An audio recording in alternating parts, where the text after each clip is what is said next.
광야라고 하는 말씀의 주제가 되겠습니다. 뜬금없이 무슨 광야냐 이렇게 생각하시는 분들도 계실 것입니다. 광야는 광야입니다. 하나님께서 출애굽한 이스라엘 백성들을 지름길로 인도하시면은 두세 달이면 충분히 갈 수 있는 길입니다. 그런데 하나님께서 이스라엘 백성들을 지름길로 인도하지 않고 광야로 인도하셨습니다. 광야가 무엇입니까? 풀 한 폭이 없습니다. 나무 한 그루 없습니다. 사막 땅, 모래 땅, 황무지, 황폐한 땅이 광야입니다. 사람 쉴 곳도 없습니다. 물이 흐르는 오아시스도 없습니다. 광야는 광야일 뿐입니다. 첫째, 하나님은 광야로 인도하십니다. 왜 하나님께서 지름길로 인도하시면은 쉽게 갈 수 있는 길인데 광야로 인도하셨을까? 우리도 마찬가지예요. 하나님은 저와 여러분들을 어떤 때는 광야로 인도하십니다. 광야가 무엇입니까? 영적으로 고난입니다. 환난입니다. 시험입니다. 풍랑입니다. 고통일 수가 있습니다. 질병일 수도 있습니다. 실패일 수도 있고 절망일 수도 있습니다. 바로 이것이 영적인 광야입니다. 내가 원하든 원치 않든 하나님은 나를 지름길로 인도하실 수가 있지만은 때로 우리를 광야로 인도하십니다. 두 번째, 광야는 사람 살 곳이 못 됩니다. 물이 있습니까? 쉴 곳이 있습니까? 낮에는 뜨겁잖아요. 밤에는 춥고 또 거기에는 농사 지을 땅도 없습니다. 먹을 것이 없는, 마실 물도 없고 이것이 광야입니다. 광야는 사람 살 곳이 못 된다. 셋째, 그렇기 때문에 광야는 전적으로 하나님을 의지해야 된다. 여러분, 왜 하나님께서 나를 지름길로 인도하시면 쉬울 텐데 광야로 인도하실까?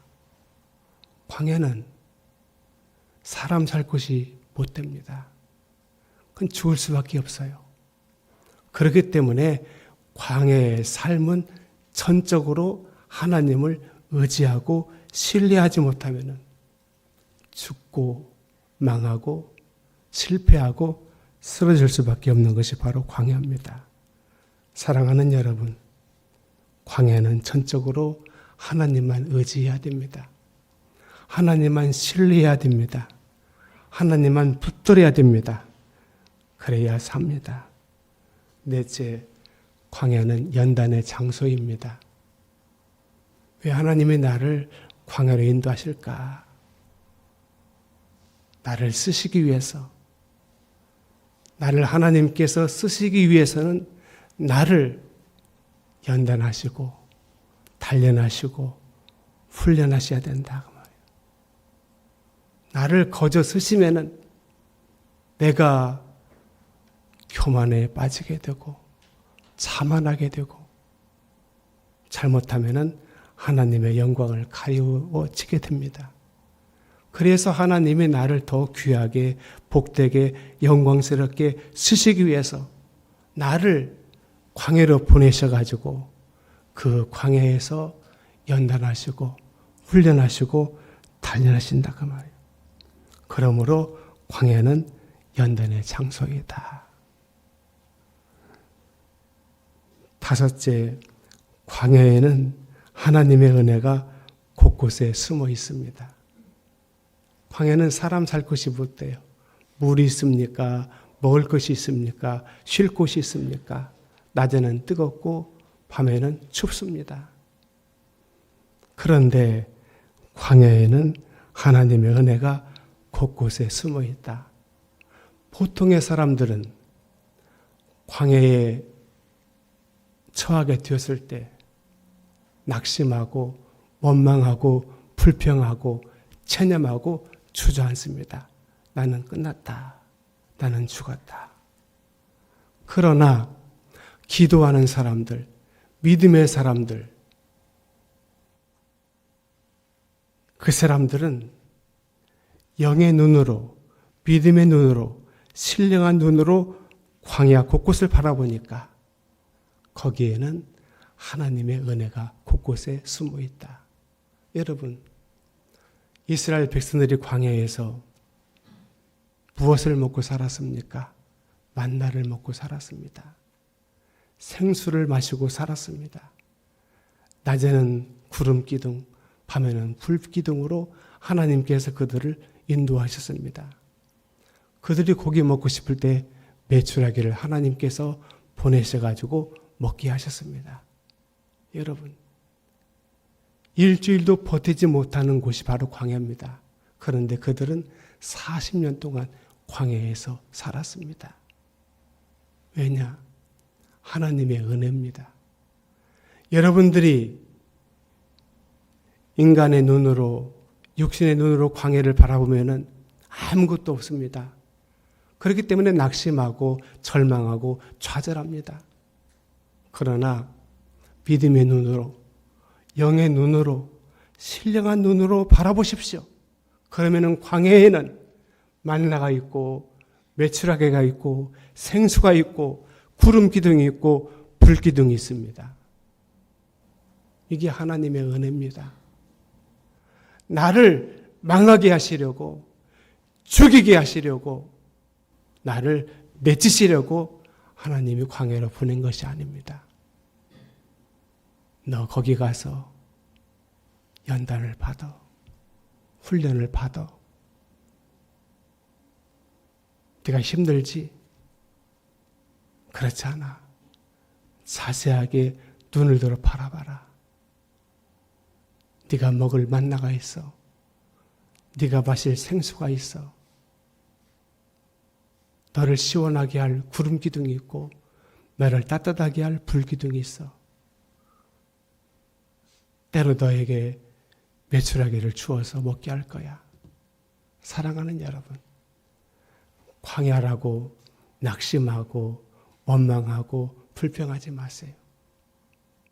광야는 전적으로 하나님을 의지하고 신뢰하면은 곳곳에 하나님의 은혜가 숨어 있고 떨려 있습니다. 그 불과 구름 기둥으로 인도하시니 나아가는 길이 형통하겠네. 그 요단강을 지금 내가 걷는 후에는 저 생명 시냇가에 살겠네. 길이 살겠네. 길이 살겠네. 저 생명 시냇가에 살겠네. 길이 살겠네. 나 길이 살겠네. 저 생명 시냇가에 살겠네. 여섯째, 광야에서 원망하고 불평하면 가나안 땅에 들어가지 못합니다. 이스라엘 백성들이 60만 명이 출애굽을 했습니다. 광야 40년을 거치면서 가나안 땅에 들어간 사람이 몇 사람입니까? 2사람, 여호수아와 갈렙만 들어갔습니다. 나머지 사람들은 광야 2세들입니다. 광야 1세들인 59만 9,998명은 다 죽었습니다. 사랑하는 여러분, 광야라고 내가 지금 고난을 당한다고, 환난을 당한다고, 시험을 당한다고, 풍랑을 당한다고, 고통을 당한다고, 질병을 당한다고, 실패를 당한다고 원망하고 불평하지 마십시오. 그러면은 거기서 끝납니다. 그리고 그 사람은 가나안 땅에도 들어가지 못합니다. 마지막 7번째, 광야를 감사하면서 참고 견디고 믿음으로 감당하십시오. 광야가 어떻게 합니까?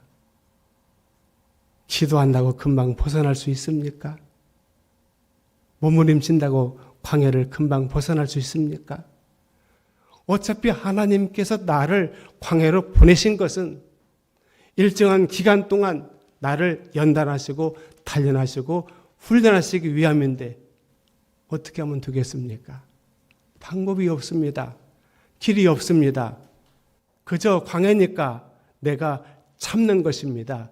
견디는 것입니다. 감당하는 것입니다. 믿음으로 이기는 것입니다. 그럴 때 여러분들은 승리하고 가나안에 들어갈 줄로 믿습니다.